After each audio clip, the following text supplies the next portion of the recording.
Few things add more weight and depth to a world than the sense of its ancient past that a reader can feel down to their bones.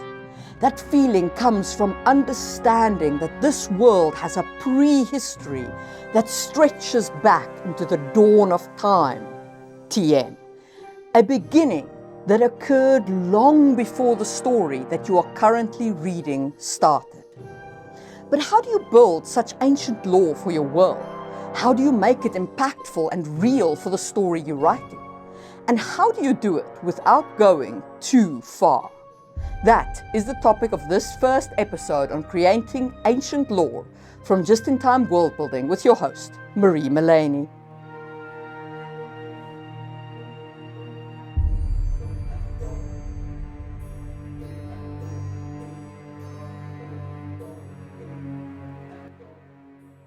We're going to break today's conversation into three main topics. First, why ancient lore is useful for reader immersion. Second, how ancient lore enhances the actual narrative and plot. And third, the mistakes writers make when creating ancient lore. So let's get started with our first topic, why ancient lore is useful in immersive world building. First, ancient lore creates depth and realism. It provides a historical foundation for your world, making it feel lived in rather than just a backdrop for the plot. Readers can sense that events, cultures, and traditions existed long before the story began, which enhances their immersion in the world. Second, ancient lore provides cultural identity. The history of a culture shapes its language, customs, and myths, making it feel distinct and real. Tolkien's Middle-earth is a prime example. Elves, Númenóreans, and Easterlings all feel fundamentally different because they have histories stretching back into the mists of time. Their unique origins define their traditions, beliefs, and worldviews. Third, ancient lore explains present-day conflicts and power structures. Wars, betrayals, and lost civilizations shape the political struggles, rivalries, and social hierarchies of the present. In A Song of Ice and Fire, the fall of the Valyrian freehold led to the Targaryens settling on Dragonstone, allowing them to later conquer Westeros and establish the Seven Kingdoms. But even before that, the First Men's migration and conflict with the Children of the Forest, as well as the arrival of the Rhoynar in Dorne, all created cultural and political divisions that still resonate centuries later. Fourth, ancient lore provides a source for myths, legends, and religion. Gods, heroes, and legendary figures shape societal beliefs and traditions. Tad Williams' Memory, Sorrow, and Thorn uses historical cycles and mythology to add weight to its narrative. A Song of Ice and Fire also showcases this, with multiple religions like the Old Gods and the Faith of the Seven, and the various deities of Essos, each influenced by history and cultural evolution. And finally, ancient lore enables the discovery of lost knowledge and forgotten power. Ancient ruins, artifacts, and languages offer opportunities for mystery, discovery, and adventure. In Michael J. Sullivan's Rayara Chronicles, hidden legacies and long-forgotten truths play a pivotal role in shaping the protagonist's journey. In fact, the first Chronicles of Rayara trilogy revolves around uncovering ancient knowledge that ultimately affects the fate of the characters and the world. So, now that we've seen how ancient lore makes a world feel real, what about the actual plot? Can it enhance your story beyond being just background detail? Of course it can. Let's talk about that next. Ancient lore can play a critical role in a story's overall structure. It's not just world-building fluff. It can shape the narrative, influence character motivations, and even define the magic system. Let's break down 5 ways ancient lore strengthens storytelling. 1. Foreshadowing events. Hidden histories can hint at future conflicts or resolutions, creating tension and anticipation. The Lord of the Rings masterfully uses the history of Isildur and the One Ring to build toward its eventual destruction. Isildur's failure to destroy the ring mirrors Frodo's own near failure, with only Sam's intervention and ultimately Gollum's obsession ensuring the ring meets its fate in the fires of Mount Doom. The echoes of history add weight to the moment, making it feel both inevitable and poetic. 2. Ancient lore can reveal character motivations. A character's ancestry, cultural myths, or historical grievances can shape their goals and decisions. In John Gwain's Bloodsworn series, the Tainted, those descended from the gods, are hunted by humans, forced to hide their identity or face enslavement and death. This ongoing persecution is rooted in the ancient history of the world, in the apocalypse that shattered the old order. The deep historical context makes the conflict more than just a simple us versus them struggle. It's part of an ongoing cycle of fear, power, and survival. 3. It can shape your magic system. If magic originates from the ancient world, its evolution over time, its rules, taboos, and even decline can make it feel more organic within the setting. For more thoughts on how magic develops in a world with deep prehistory, check out my video on the topic in the information card. But a great example of this for this video is that of Adrian Tchaikovsky's Shadows of the Apt. In his world, magic was once powerful, but a technological revolution drove the old kingdom and its magic into obscurity. As technology advanced, magic became weaker, creating ongoing conflict between the two forces. This historical layering makes the world feel vast and rich and connected to its past. 4.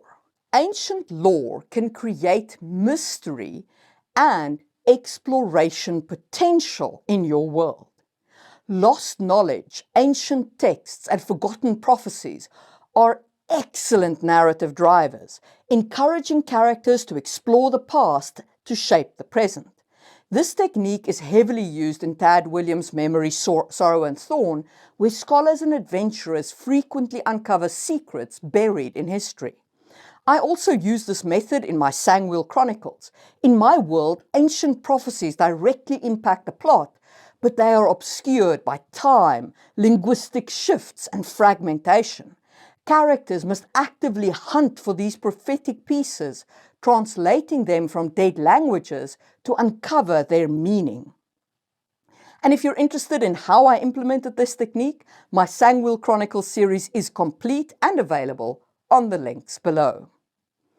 And 5. You can use ancient lore to add moral and thematic weight to scenes. Ancient lore allows a story to explore cycles of history, hubris, and the consequences of forgetting the past. Lord of the Rings does this beautifully, not just with the One Ring, but with Gondor's decline, Numenor's fall, and the long-forgotten knowledge of the enemy's return. The theme of lost wisdom plays a crucial role, showing how ignorance of the past leads to history repeating itself. Ancient lore isn't just for flavor. It's a powerful tool that enhances foreshadowing, deepens character arcs, strengthens magic systems, drives exploration, and adds thematic weight. But writing it, implementing it, is not always so easy.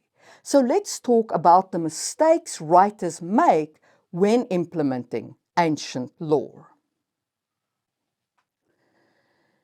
The first and probably the biggest mistake writers make with ancient lore is exposition dumps instead of organic revelation of the ancient lore. We will dive deeper into this topic in later videos, but let's emphasize this here. Dropping paragraphs of history without integrating it into the story is a terrible idea. An even worse idea is writing a prologue that reads like a history textbook. Let's be real, no one is picking up your fantasy novel because they want to read a dry academic account of your world's past.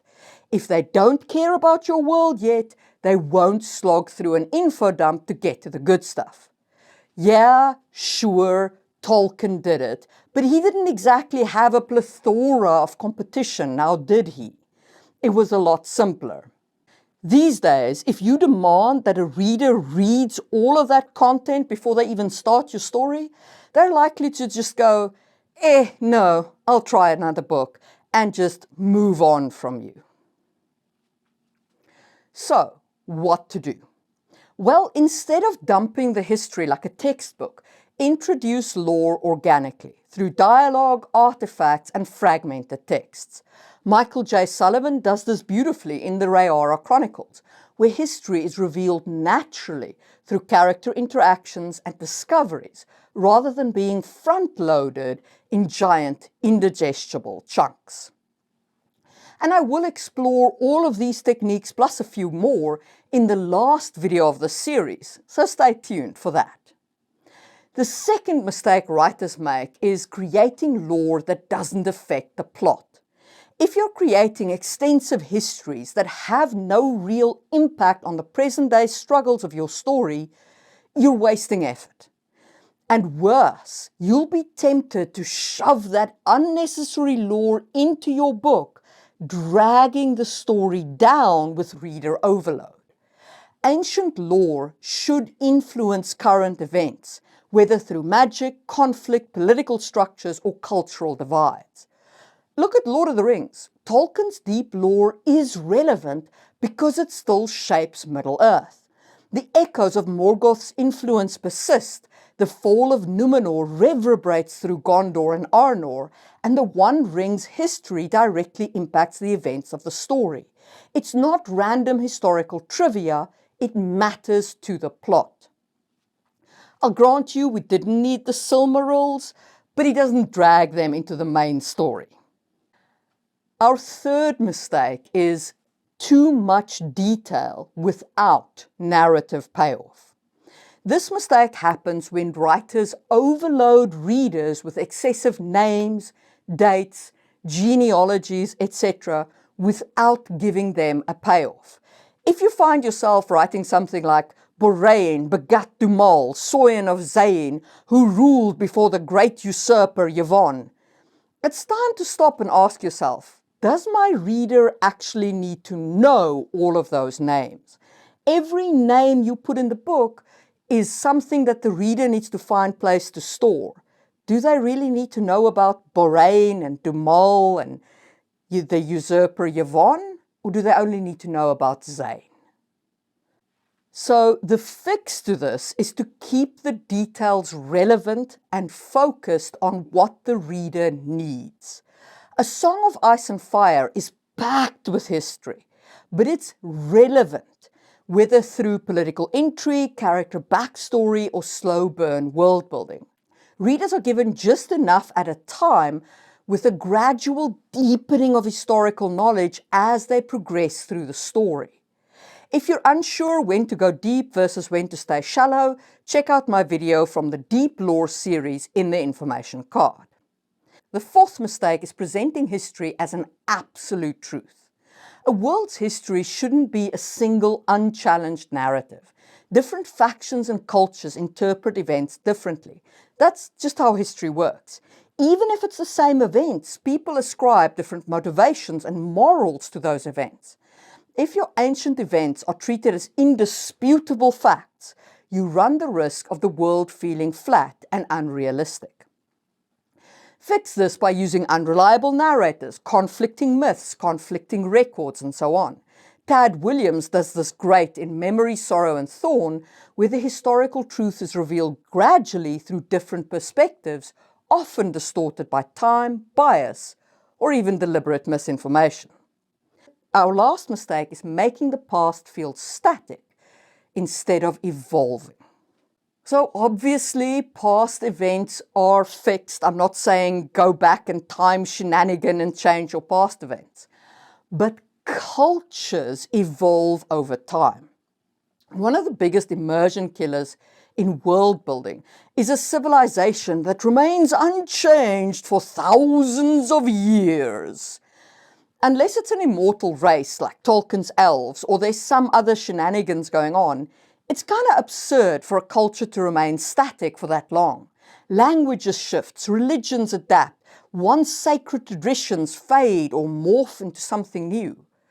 Believe me, if you went back in time to wherever your ancestors were living 2,000 years ago, you would not fit in with them. Even though you are their successor culture, there's no way. Adrian Tchaikovsky does a fantastic job with this in Shadows of the App, showing how technology and culture evolve over time.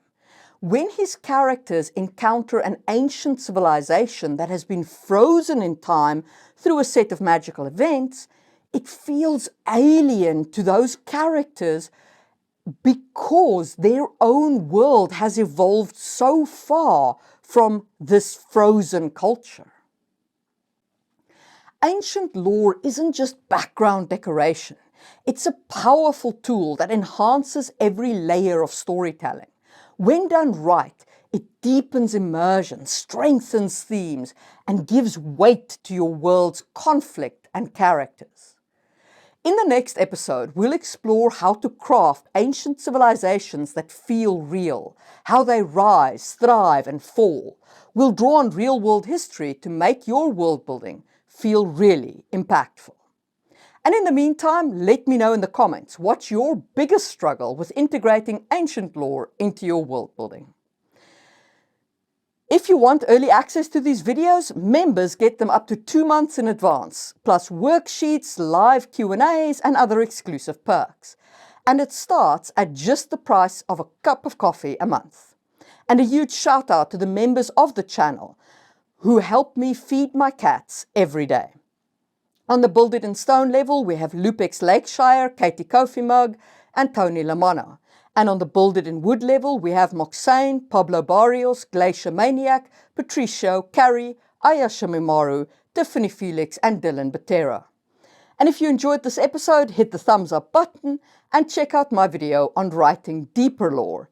And I will see you soon for another episode of Just in Time World Building.